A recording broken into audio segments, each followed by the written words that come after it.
خبریں کھیل کے میدان سے۔ پاکستان کرکٹ بورڈ نے پاکستان ہاکی فیڈریشن کے تمام آفیشلز کو معطل کر دیا۔ وزیر اعظم آفس کی ہدایت پر متعلقہ نوٹیفیکیشن جاری کر دیا گیا ہے۔ جاری کردہ نوٹیفیکیشن کے مطابق پاکستان سپورٹس بورڈ کی نگرانی میں ملک بھر میں کلبوں کی سکروٹنی کروائی جائے۔ نوٹیفیکیشن میں کہا گیا ہے کہ پی ایس بی کی زیر نگرانی پی ایچ ایف کے الیکشن کے عمل کو شفاف طریقے سے جلد از جلد مکمل کیا جائے۔ ایشین گیمز کا کیمپ اور ٹیم مینجمنٹ کے علاوہ تمام قسم کے کام کو روک دیا گیا، جبکہ سلیکشن کمیٹی کام جاری رکھے گی۔ ایشین جونیئر اسکواش چیمپئن شپ کے پہلے روز پاکستانی کھلاڑیوں کا فاتحانہ آغاز کر لیا۔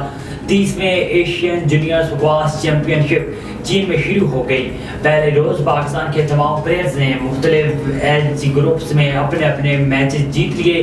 ایشین جونیئر انفرادی چیمپئن شپ چین کے شہر داریان میں شروع ہوئی۔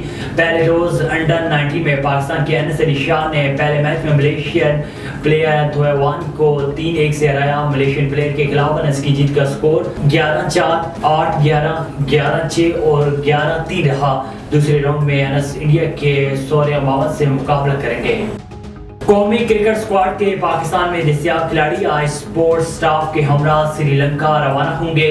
پاکستان اور افغانستان کی ٹیموں کے درمیان 3 ایک روزہ میچز کی سیریز کا پہلا ون ڈے میچ 22 اگست کو کھیلا جائے گا۔ افغانستان کے خلاف سیریز کی تیاری کے لیے پاکستان میں دستیاب کرکٹرز کا کیمپ لاہور میں لگایا گیا، جو 3 روز کی ٹریننگ کے بعد ختم ہوگا۔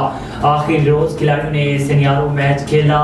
میچ کے دوران آل راؤنڈر فہیم اشرف کی ٹانگ پر بیٹر سلمان علی آغا کی شاٹ لگ گئی اور وہ گراؤنڈ سے باہر چلے گئے۔